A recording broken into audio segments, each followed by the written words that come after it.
오늘 우리가 읽은 요한계시록은 사도 요한이 소아시아에 있던 7교회에 보내는 편지입니다. 당시 7교회는요, 신앙생활을 하는 것이 자유롭지 못했습니다. 왜냐하면 교회들은 이 로마 제국의 핍박과 박해 아래에 있었기 때문입니다. 당시 로마 황제였던 도미티아누스는 자신을 신격화했습니다. 즉 자신을 하나님으로 숭배하게 해서 그 지역을 통치하고 권력을 남용했던 거죠. 또 황제는 지역마다 이 신전을 세웠는데요, 버가모 지역에 최초로 이 제우스 신전을 세웠고, 또 점점 소아시아로 확장해 가면서 자신을 숭배하도록 했습니다. 우리나라도 일제 식민지 때 곳곳에 신사를 세웠잖아요. 그래서 천황을 참배하도록 하지 않았습니까? 왕의 통치권을 행사하기 위해서였습니다. 만일 사람들이 이를 거부하면 어떻게 될까요?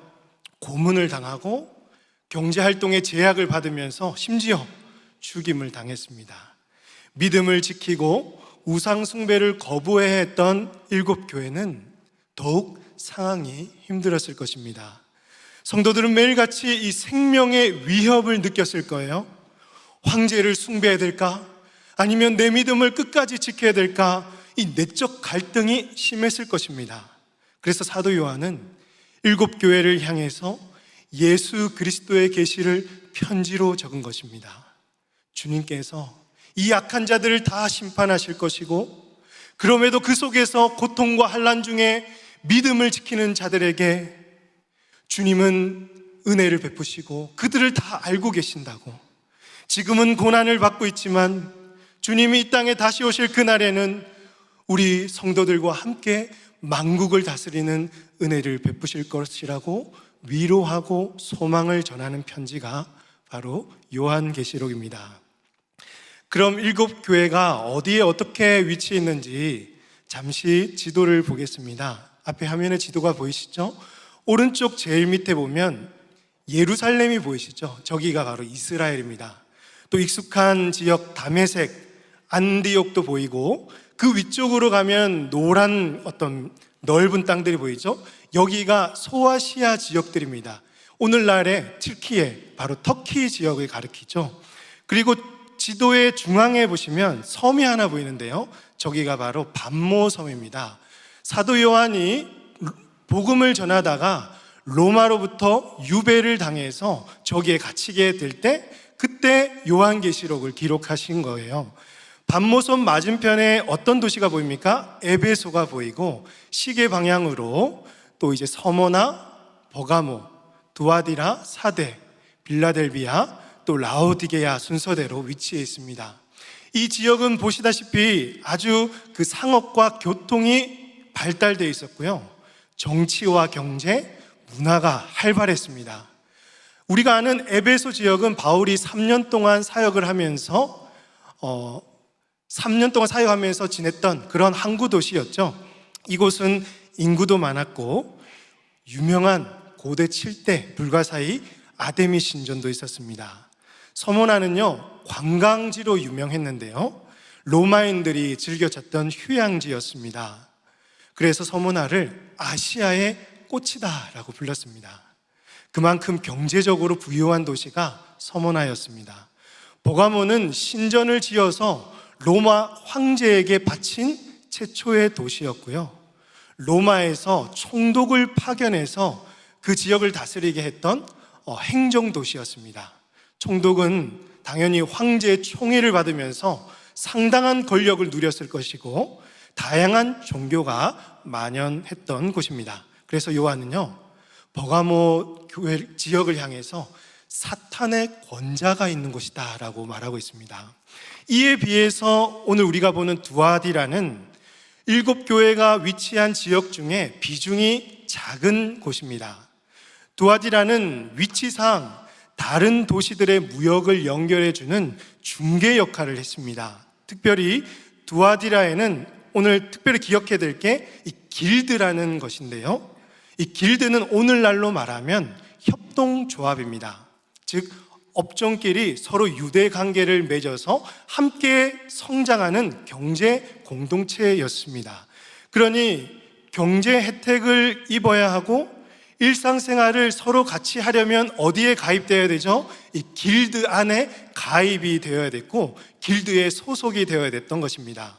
길드 안에 유행했던 업종들이 몇 개 있는데요, 구리 세공업이나 옷감 염색 세공업이었습니다. 그래서 사도행전 16장 14절을 보시면 두아디라시에 있는 자색 옷감 장사로서 하나님을 섬기는 루디아라 하는 한 여자가 말을 듣고 있을 때 주께서 그 마음을 열어 바울의 말을 따르게 하신지라. 바울이 지금 빌립보에서 루디아라는 여자를 만났어요. 루디아는 두아디라 출신의 고급 자색 옷감을 장사하고 있었던 길드에 가입된 여성이었을 것입니다. 특히 길드에 가입된 사람들은요, 각자가 수호신을 믿고 있었어요. 이 수호신이 우리의 경제를 책임진다고 믿었던 거죠.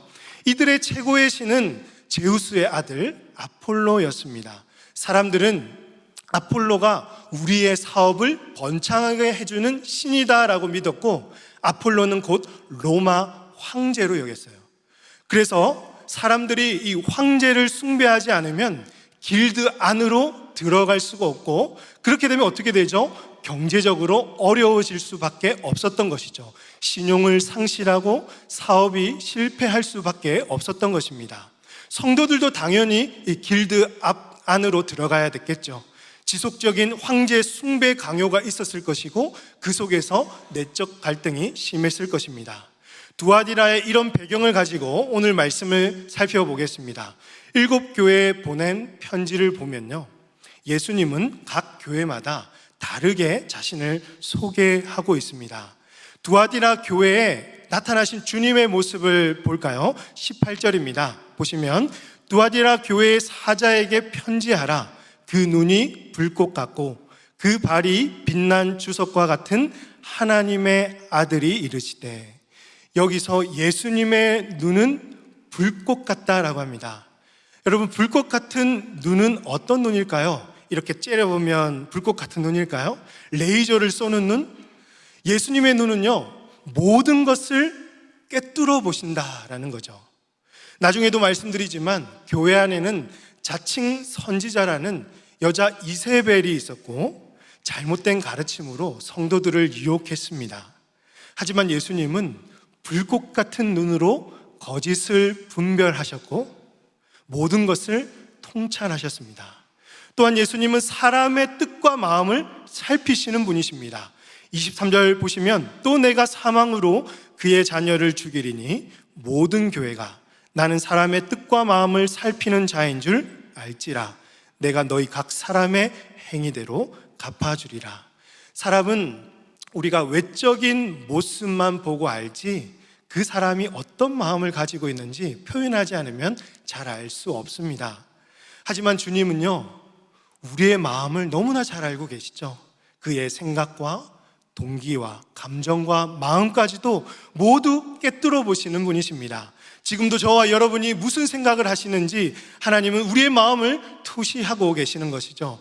그래서 주님은요, 악한 자를 심판하시고 각 사람의 행위대로 갚아주실 수가 있는 것입니다. 사람이 아무리 남을 잘 속이고 사기를 아무리 잘 친다고 하더라도 하나님께는 감출 수가 없습니다. 주님께는 거짓이 있을 수가 없다라는 거죠. 또 그의 발은 빛난 주석과 같다라고 했습니다. 이는 불로 단련된 예수님의 강한 발을 묘사합니다. 그 어떤 신이라도 주님 앞에서는 다 무너지고 주님을 상대할 수 없습니다. 어떠한 대적의 공격에도 우리 주님은 다 막아낼 수 있는 강력한 발을 가지고 계십니다. 또 하나님의 아들이라고 했는데요, 이 하나님의 아들이라는 용어는요, 요한계시록에서 이 구절에만 등장합니다. 그 이유가 있겠죠. 당시 두아디라 사람들의 그 최고의 신은 제우스의 아들 아폴로였잖아요. 그러나 우리 주님은 진정한 하나님의 아들은 너희가 믿는 아폴로가 아니라 나 예수님 자신임을 말씀하시면서 모든 우상과 싸워 이길 심판자로 자신을 계시하고 있습니다. 이런 주님께서 오늘 두아디라 교회에 먼저 칭찬을 하시는 거죠.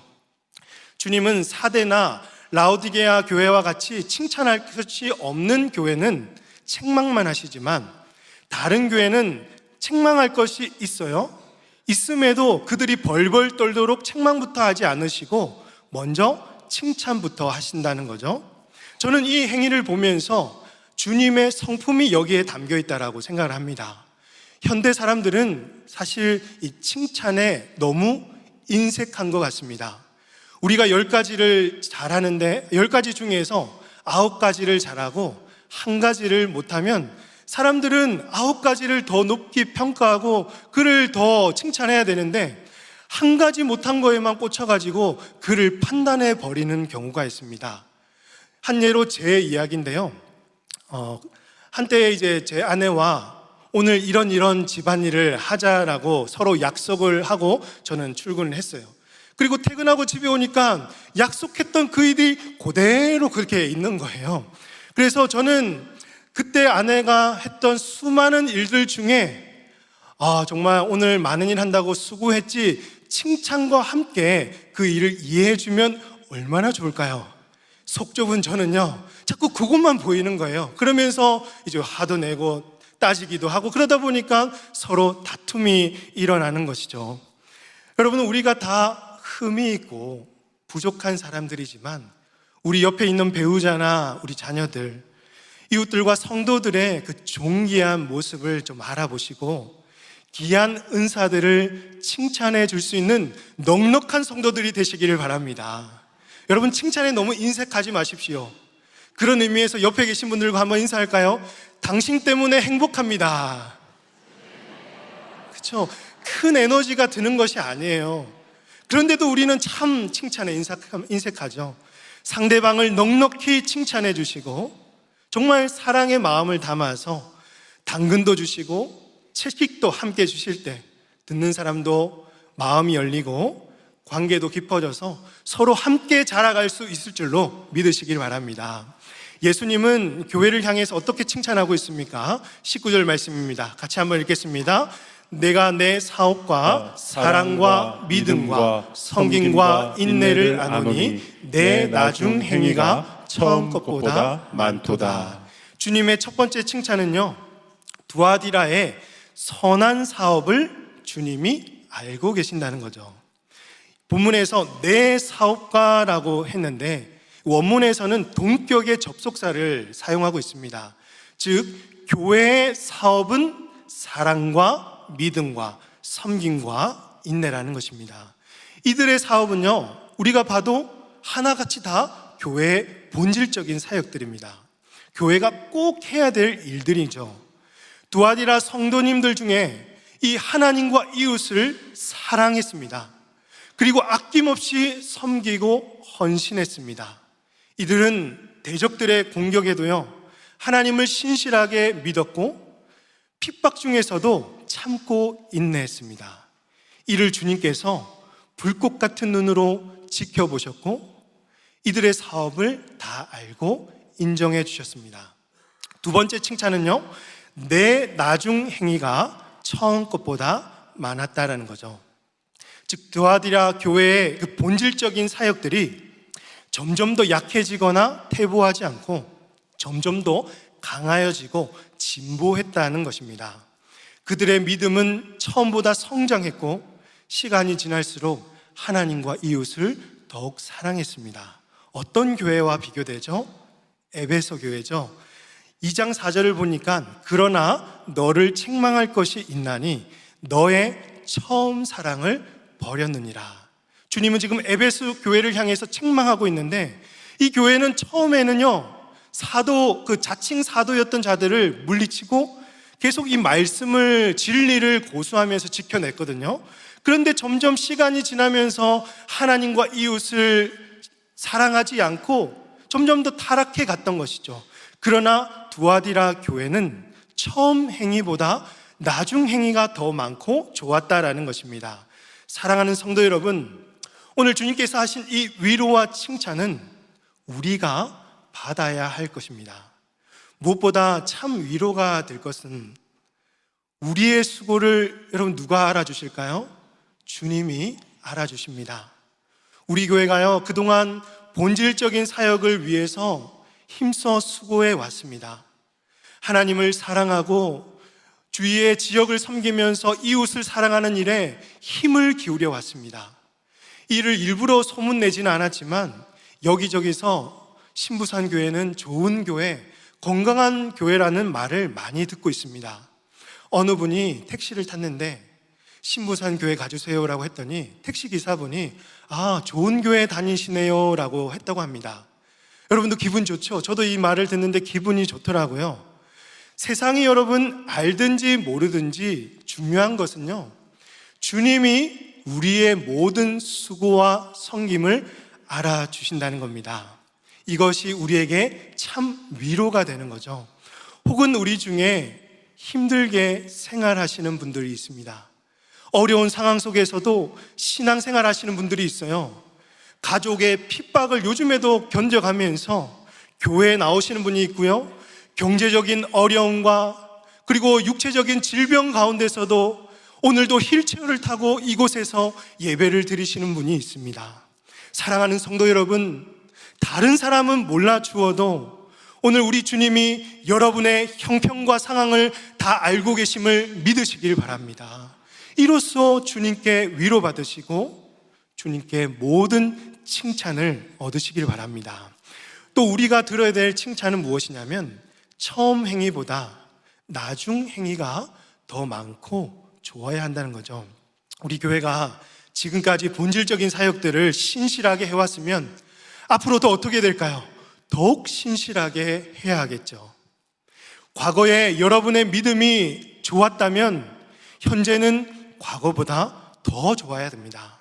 그런데 어떤 분들은 청년 시절에는 정말 순전하게 하나님 사랑하고 예배하고 찬양하고 했는데 결혼하고 난부터는 육아한다고 힘들고 삶이 바빠지고 정신이 없으니까 점점 더 그 믿음이 사라졌다면, 그때 그 시절의 믿음이 되어버렸다면 우리는 지금 퇴보하고 있는 것이죠. 어떤 목사가요, 신대원 다니던 그 전도사 시절에는 하나님을 신실하게 예배하고 말씀도 열심히 연구하고요, 그리고 우리 옆에 있던 주일학교 아이들도 사랑하고 성도들 뜨겁게 섬기면서 기도했는데 부목사가 되고 담임 목사가 돼서 점점 지쳐버리고 사랑도 메마르고 영적으로 기도하지 않는다면 그는 더욱 퇴보하고 있는 것입니다. 과거의 믿음보다 오늘의 믿음이 더 나아야 합니다. 오늘의 행위보다 내일의 행위가 더 풍성해야 될 줄로 믿으시길 바랍니다. 그래서 세월이 변하고 연륜이 깊어질수록 우리의 행위도 점점 더 깊어지고 주님을 향한 그 마음이 더욱 뜨거워져서 우리 주님께 칭찬 얻는 저와 여러분이 되시기를 주님의 이름으로 축복합니다. 이처럼 두아디라 교회가 건강하게 보여도 그들 안에서도 책망받을 일이 있었습니다. 20절 보시면 그러나 내게 책망할 일이 있노라. 자칭 선지자라 하는 여자 이세벨을 내가 용납함이니 그가 내 종들을 가르쳐 깨어 행음하게 하고 우상의 제물을 먹게 하는도다. 주님이 하신 첫 번째 책망은 두아디라 교회는 자칭 선지자라는 여자 이세벨을 용납하고 있었다는 것이죠. 용납하다는 말은요, 그를 지지하고 허용해 주었다라는 뜻입니다. 그렇다면 이는 누구일까요? 어떤 실존적인 인물이 아니라 구약의 상징적인 인물을 묘사하고 있습니다. 구약에서 이세벨이라는 여자가 등장하거든요.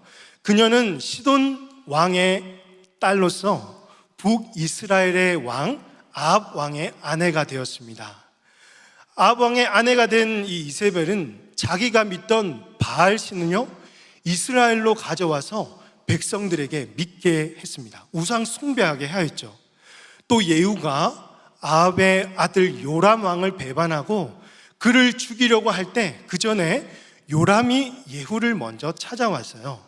그러면서 요람이 예후의 안부를 묻는데 열왕기하 9장 22절을 보니까 요람이 예후를 보고 이르되 예후야 평안하냐 하니 대답하되 내 어머니 이세벨의 그 음행과 술수가 너무 심해서 어찌 내가 평안할 수 있겠냐고 하는 것입니다. 그만큼 여러분, 이세벨은 백성들을 음행하게 하였고 거짓이 많은 여자였습니다. 그리고 두아디라 교회에도 이런 이세벨 같은 자칭 여선지자가 있었다라는 거죠.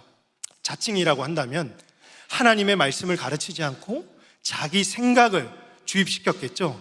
그래서 20절 말씀 다시 보시면, 그러나 내게 책망할 일이 있노라. 자칭 선지자라 하는 여자 이세벨을 내가 용납함이니 내가 내 종들을 가르쳐 깨어 행음하게 하고 우상의 제물을 먹게 하는도다. 두 번째 책망이 무엇입니까?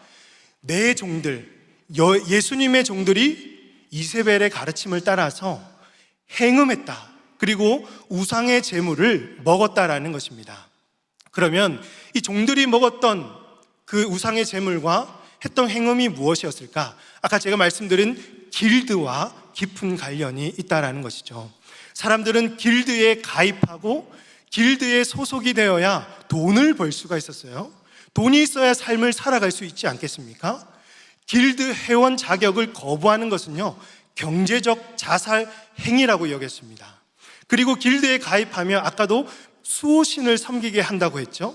그리고 연례 행사로 우상의 제물을 먹게 했던 것입니다. 만약 신을 믿지 않거나 우상 제물을 먹지 않는다면 주민들에게, 함께 있는 주민들에게 당연히 핍박을 받고 경제 활동이 힘들게 되겠죠.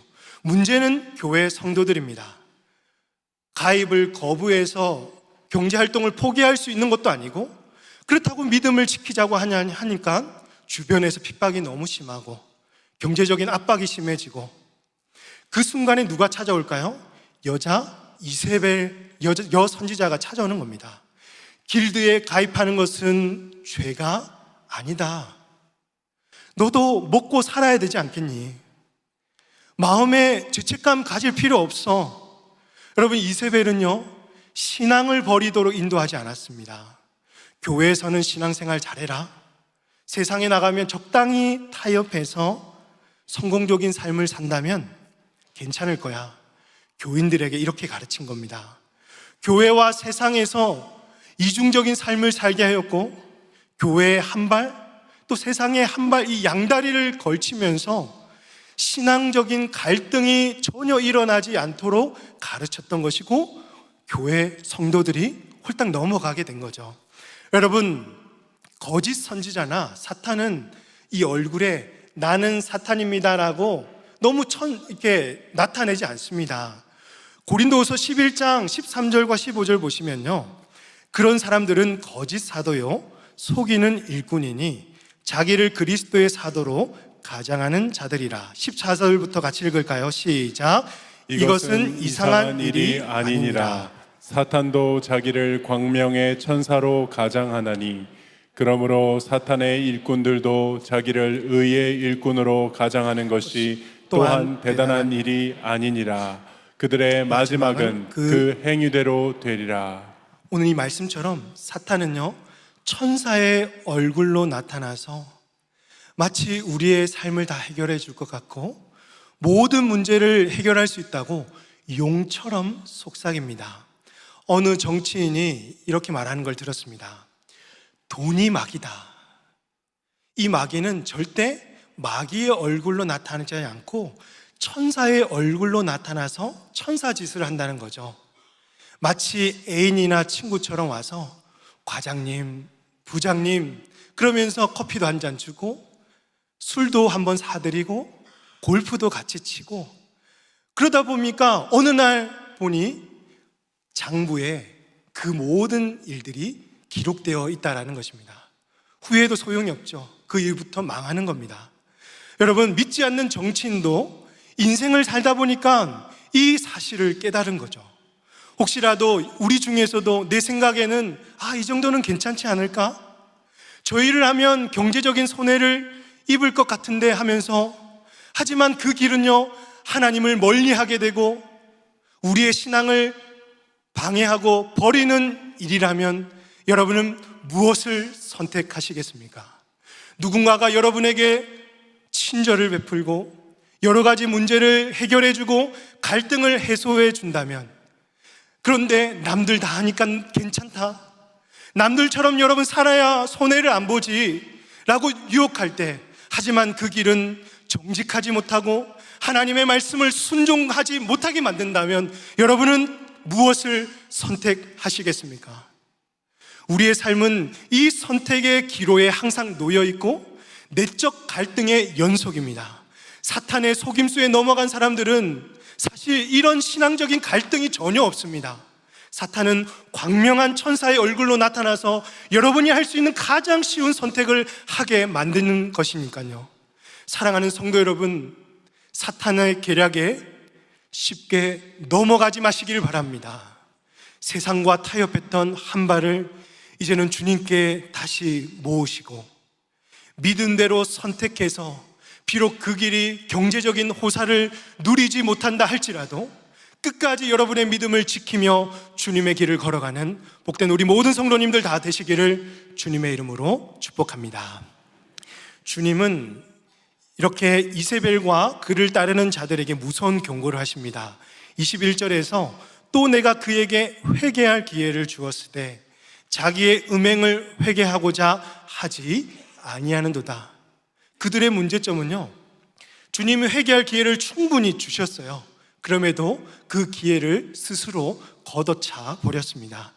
우상 숭배에 참여하는 것이 정당하다고 여겼던 거죠. 22절 계속 보시면 주님은 회개하지 않는 자들에게 침상으로 던져버리겠다고 하십니다. 이 침상에 던진다는 것은 평생토록 침상의 질병 가운데 누워있게 만든다는 거죠. 또 음행하는 자들은 회개하지 아니하면 큰 환난과 고통 가운데 던져버리겠다고 하셨고, 그래도 변하지 않는다면 내가 사망으로 그의 자녀들을 죽이겠다고 말씀하고 있습니다.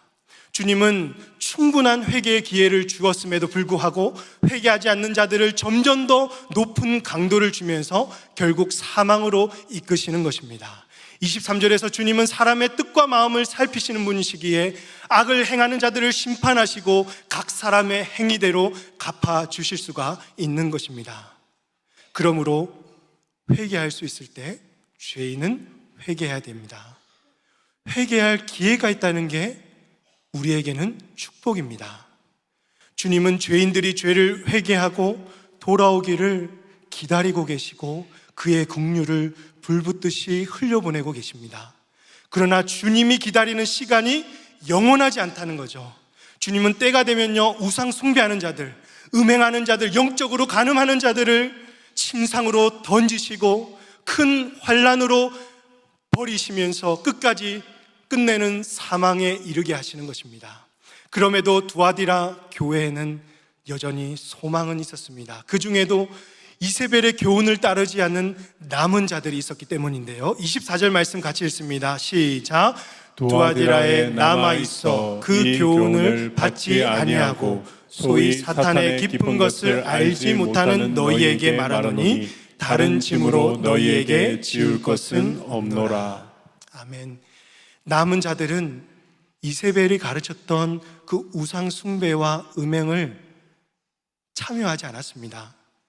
이들은 사탄의 깊은 것을 알지 못한다라고 하죠. 사탄이 광명한 천사의 얼굴로 나타나서 여러분 신앙생활도 잘 하시고요, 세상에서 성공할 수 있는 길도 성공하시면 됩니다. 그 길을 제시해 주니까 교인들이 솔라당 넘어갔지 않습니까? 그러나 남은 자들은 믿음을 버리면서까지 길드에 참여하지 않았습니다. 경제적인 이익을 얻으려고 하지 않았어요. 사회적으로 소외당하고 경제적인 불이익을 당한다고 할지라도 끝까지 교회의 본질을 붙들면서 사단과 맞서 싸웠던 것입니다. 그들에게 이 짐을 지는 것만으로도 너무 무거웠기 때문에 주님은 더 이상 다른 짐을 주지 않겠다라고 말씀하십니다. 그리고 25절에서 이렇게 말씀하죠. 다만 너희에게 있는 것을 내가 올 때까지 굳게 잡으라. 너희들이 지금까지 해왔던 그 본질적인 사역, 즉 사랑과 믿음과 섬김과 인내를 지금처럼 끝까지 잘 감당하면서 주님 다시 오시는 그날까지 그것을 굳게 붙잡으라고 말씀하시는 것입니다. 저는 오늘 이 말씀이요, 교회와, 오늘날의 교회와 성도들에게 하신 말씀이라고 믿습니다. 요즘 교회는요, 세속주의와 또 신비주의와 물질주의에 빠져서 그 신앙의 본질을 잃어가고 있습니다. 뭔가 새롭고 대단한 사업을 하려고 교회들이 앞장서서 나아갈 때 우리 주님은 그것이 아니다. 주님이 원하는 것은 교회의 본질적인 사역들을 끝까지 붙들고 우리 성도와 교회들이 점점 더 자라가서 믿음을 지켜 세상에 붙들지 아니하고 세상과 타협하지 않고 주님이 오시는 그날까지 순수한 복음을 붙들며 살아가는 것임을 오늘 우리에게 말씀하고 있는 것입니다. 여기에 교회의 회복과 생명이 있음을 믿으시길 바랍니다. 그래서 이기는 자에게 주시는 약속이 있습니다. 첫 번째 약속은요, 만국을 다스리는 권세를 주신다는 것이죠. 26절에 보니까 이기는 자와 끝까지 내 일을 지키는 그에게 만국을 다스리는 권세를 주겠다. 이 권세는 오직 주님만 가지고 계시죠. 그러니까 이기는 자는 장차 예수님과 함께 그 통치에 참여하며 만국을 다스리는 권세를 누리게 되는 거죠. 로마 제국이 현재는 힘과 무기로 다스리고 있지 않습니까? 27절에 보시면 그가 그 철장으로 그들을 다스리면서 무너지게 하겠다는 거죠. 칼로 다스리는 자들은 칼로 다스릴 것이다. 돈을 의지하는 자들에게는 돈으로 망하게 할 것이다 라고 주님이 말씀하고 있는 것입니다. 두 번째 약속은요, 새벽별을 주신다는 겁니다. 28절에서 내가 또 그에게 새벽별을 주리라. 예수님은 자신을 새벽별이라고 말씀하셨어요. 즉 이기는 자에게 주님께서 새벽별같이 임하게 할 것이고 예수님의 통치에 함께하는 자들을 주님과 같이 영원토록 빛나게 할 것입니다. 여러분, 말씀을 맺겠습니다. 오늘 말씀을 준비하면서 이 세상 속에서 정말 믿음을 지키며 살아가는 우리 성도들의 얼굴 한 분 한 분이 떠올랐습니다. 그리고 이 땅에서 어떻게 하면 믿음을 지키며 살아갈 수 있을까 고민하게 되었고, 오늘 이 조국 교회를 향해서 어떻게 하면 본질적인 사역을 붙들고 살아갈 수 있을까 고민하게 되었습니다. 그러면서 주님이 주셨던 말씀을 정리하면 교회의 본질적인 사역을 계속해서 힘써 나가야 하는 것이죠. 시대가 변하고 사람들이 새로운 것을 추구하고 도전한다고 할지라도 교회가 꼭 해야 될 그 본질적인 사역들을 다 내려놓으면요, 교회는 망하게 되어 있어요. 주님이 가르쳐 주신 본질적인 사역을 더욱 힘쓰시는 우리 교회가 될 수 있기를 바랍니다. 시간이 지날수록 신앙을 계속해서 간직하십시오. 과거 그때 그 시절의 믿음에 머물러 있지 마시고요. 그러면 퇴보하고 있는 거예요.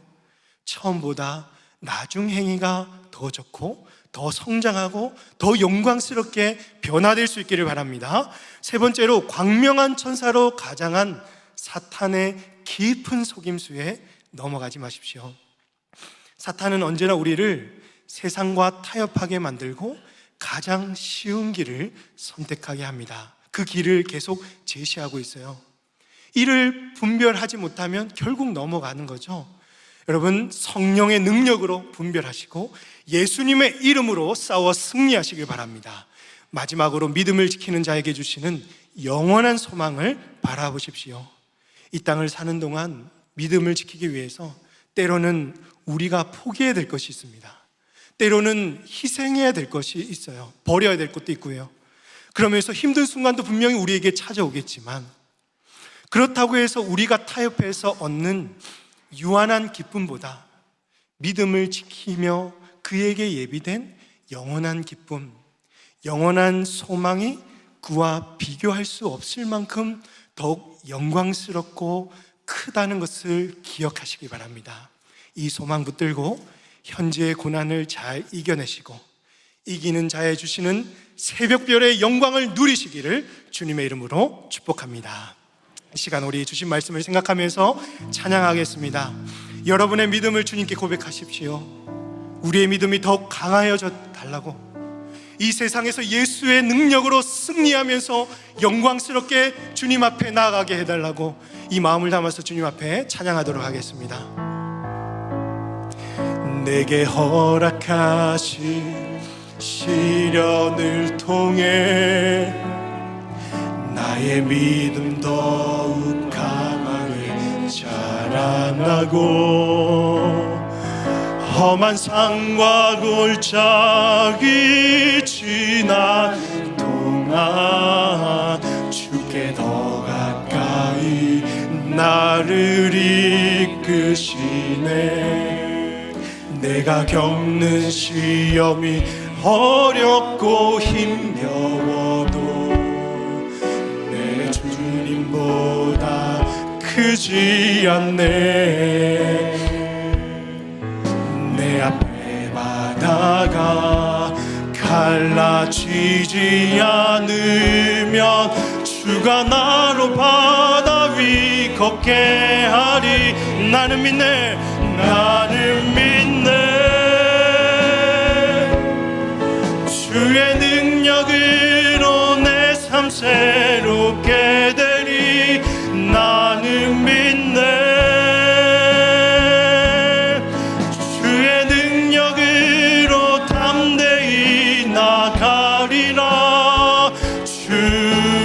함께 싸워 승리하리라. 날마다 믿음으로 나 살아. 나는 믿네, 나는 믿네. 주의 능력으로 내 삶 새롭게 되리. 나는 믿네. 주님의 능력으로, 주의 능력으로 담대히 나가리라. 주와 함께 싸워 승리하리라.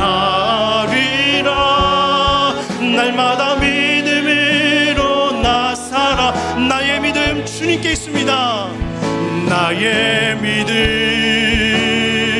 주께 있네. 십자가 능력이 내 영광 되었네. 주께서 우리를 승리케 하셨네. 나의 능력, 나의 소망 주께 오직 예수. 나의 믿음 오직 예수. 나의 믿음 십자가 능력 속에 빛나는 영광. 내 모든 승리로 주님께 영광을. 나의 능력, 나의 소망 주께 있네. 우리 시간 기도하실 때 오늘 우리가 말씀을 듣고 찬양으로 고백한 것처럼 우리의 믿음이 더욱 강하여지도록 세상과 절대 타협하지 말고 끝까지 주님 주신 믿음을 지키며 그 새벽별의 영광을 바라볼 수 있도록, 시대가 아무리 변하고 시대가 아무리 우리 교회에 도전을 한다고 할지라도 오늘 우리는 본질적인 사역을 붙들고 계속해서 정진하며 처음보다 나중 행위가 더 풍성하고 영광스러워질 수 있도록 이 시간 합심해서 주님 앞에 기도하도록 하겠습니다. 하나님 아버지, 이 세대가 참으로 악하고 하나님 많은 거짓들이 우리를 유혹합니다. 사탄이 천사의 얼굴로 강명한 천사로 우리에게 나타나서 가장 쉬운 선택을 하게 합니다. 하나님 아버지, 정말 주님의 말씀, 주님의 믿음으로 꿋꿋하게 서 있게 하여 주시고 더 우리의 믿음이 자라고 우리의 행위가 점점 더 성장할 수 있도록 주님 은혜 베풀어 주시옵소서. 이 땅 가운데 신음하며 이 땅 가운데 어렵고 문제 가운데 있는 모든 성도들의 그 삶을 주님께서 다 아시오니 하나님 변화시켜 주시고 믿음이 더 자라게 하여 주시며 무엇보다 정말 그 소망을 붙들고 이 어려움을 잘 이겨낼 수 있는 성도들, 그 가정이 될 수 있도록 인도하여 주시옵소서. 우리 교회가 이 시대적인 도전을 정말 하나님 다 이겨내게 하여 주시고 본질적인 사역을 계속해서 붙들며 정진하게 하여 주시며 이 행위가 더욱더 나중 행위가 더 주님께 영광스러웠고 풍성해질 수 있도록 주님께서 함께하여 주시옵소서. 주님, 우리를 다스려 주시옵소서. 불꽃 같은 눈으로 우리를 지켜보시며 만국을 다스리시는 주님, 우리의 모든 수고를 알고 계심을 믿습니다. 시간이 지날수록 세상과 타협하지 않고 끝까지 우리의 믿음을 지키며 주님께 영광 돌리는 우리 성도들 되게 하여 주시옵소서. 천사의 얼굴로 은밀하게 늘 나타나서 우리에게 속삭이고 그 속임수로 우리를 유혹할 때에 하나님 끝까지 주님 주신 믿음, 주님 주신 말씀을 붙들며 살아가게 하여 주시고 이기는 자에게 주시는 그 권세와 새벽별의 영광을 소망하게 하여 주시옵소서. 하나님, 우리 교회에 맡겨주신 본질적인 사역들 있습니다. 더 영광스럽고 더 그 사역 붙들고 힘써 나가게 하여 주시고 이 일을 통해서 더 능력 있게 나중 행위가 더 영광스럽게 되게 하여 주시옵소서. 이 모든 말씀을 우리 구주 예수님의 이름으로 기도하옵나이다. 아멘.